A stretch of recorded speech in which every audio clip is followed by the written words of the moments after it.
Pero un día, de la noche a la mañana, heredé una enfermedad.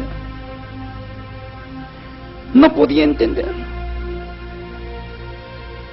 En el lado izquierdo lateral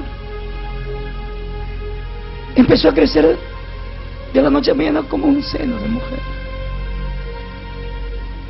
Era morteado como si me hubieran golpeado. En ese instante fui al hospital de Chocope. Me hicieron placas, análisis, no me encontraban nada. Ahí fue donde ya por insistencia mía y de mi familia firmamos.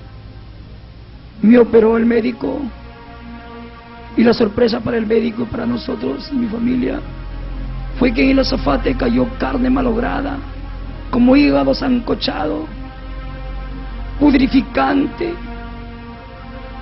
y yo me estaba pudriendo en vida. Todos los días me sacaban esa carne pudrificante, maloliente. Todos los días empezaba ahí, dejando un día después, empezaron a curarme. Mi esposa, de igual manera, como ella había estudiado para obstetricia, me empezaba a curar. Después de 7 meses de la curación que yo tenía, mi madre tuvo un sueño en la cual ella soñaba que salió una serpiente del pecho de su hermano, y ella fue para Trujillo, donde vive su hermano, pensando que Dios lo operaba a su hermano.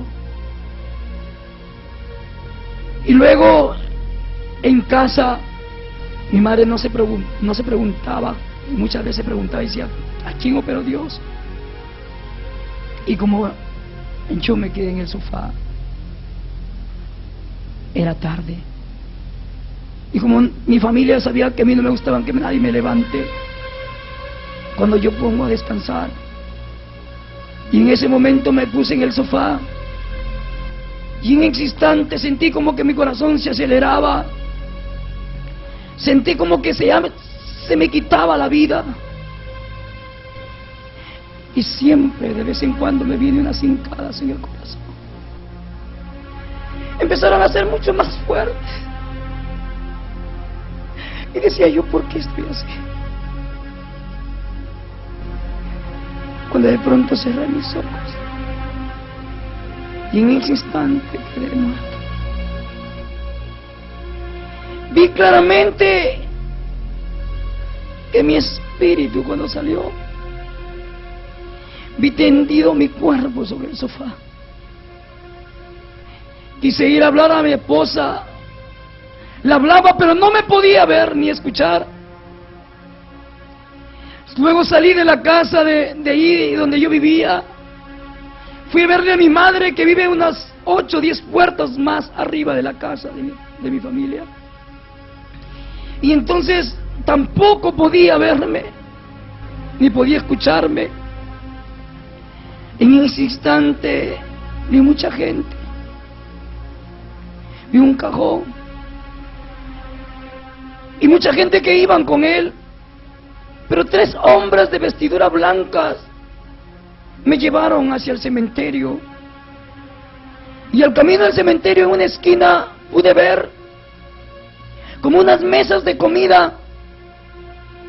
Cuando esos hombres me dijeron: quiero que mires algo, y vi que esas mesas de comida no eran comida, sino eran mesas de muchos brujos de este pueblo de Roma, que mucho daño de los nombres de toda la gente del pueblo de Roma estaban escritos en esas mesas. Practicaban el ocultismo para que vivan en el pecado. Esas voces me decían para que vivan en la idolatría, en la hechicería, vivan en la droga, en el alcohol, vivan en el adulterio, en la fornicación. Por eso, amigo, amiga, quiero que sepas que esto no es normal como tú vives en este mundo. En este mundo hay un Dios de este siglo llamado Satanás, que ha enceguecido la mente del ser humano para que no resplandezca la verdadera luz del Evangelio.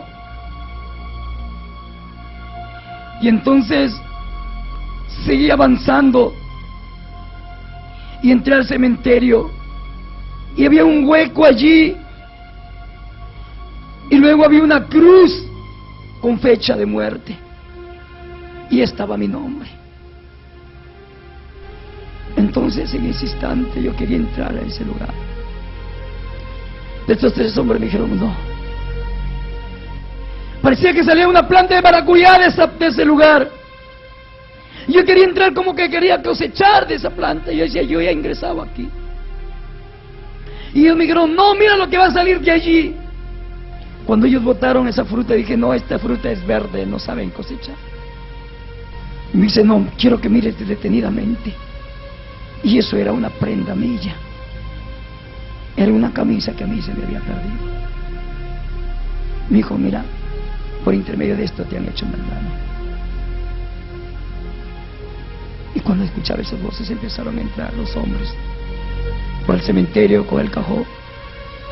Adelante iba un cura, iba sahumando, y iban hombres grandes, pequeños, venían, y muchos parecían que lloraban pero reían, y el cura se avanzaba adelante. Yo quería irme hacia ese lugar donde estaba el cajón, pero aparecieron más hombres de vestiduras blancas, donde me formaron como a mi alrededor, se formaron como capas. Y en ese instante este cura se había transformado en una cabra y se vino a querer morderme, a querer lanzarme sus cuernos sobre mí. Y cuando no podía hacerlo, se transformó en ese momento en una serpiente, y también quería envolverme de mis pies hasta mi cabeza y presionarme. Tampoco le habían dejado a aquellos hombres de vestiduras blancas. Y en ese instante avanza como un cerdo, traspasa las paredes de la pared de este lugar del cementerio, y me dicen los hombres, mira ahora. Y veo como una pantalla grande en la cual veía que este hombre que había sido cura, luego se había transformado en cabra, luego después en serpiente, y al finalizar entró como cerdo. Veía que tenía sexo con hombres, con mujeres, y se transformaba en diferentes maneras. Y podía ver a los costados los dibujos animados, los tragasmonedas, y podía observar cómo estas personas imploraban al diablo y se postraban delante de él como si fuera su Dios. De allí, en ese instante salí, esta gente me caminaba. Al salir del cementerio, sentí de nuevo que vino como una velocidad de luz, pero en ese instante me tomó y me lanzaba hacia el cerro y hacia la pista. Me quería dar muerte, me lanzaba muchas veces así, que me daba muerte. Pero me vino una voz en mi corazón, en la cual dije, la sangre de Jesucristo tiene poder. Porque yo escuchaba a mi madre que esas palabras antes ella hablaba en su oración. Mencioné esas palabras y cayó hacia la pista derritiéndose como si fuera un plástico. Pero me decía que él iba a volver por mí. Y en ese momento empecé a escuchar una voz en la cual sentía al principio paz en mi alma. Había como una línea en la cual él me dice, pasa esa línea. Y yo no quería pasar ese lugar porque veía oscuro. Veía completamente oscuro el lado izquierdo y el lado derecho. Y veía mucha gente, muchos jóvenes, muchas señoritas. Y empezaba a traspasar las paredes de las casas. Y cuando traspasaba las paredes veía jovencitas masturbándose, mujeres, jóvenes masturbándose.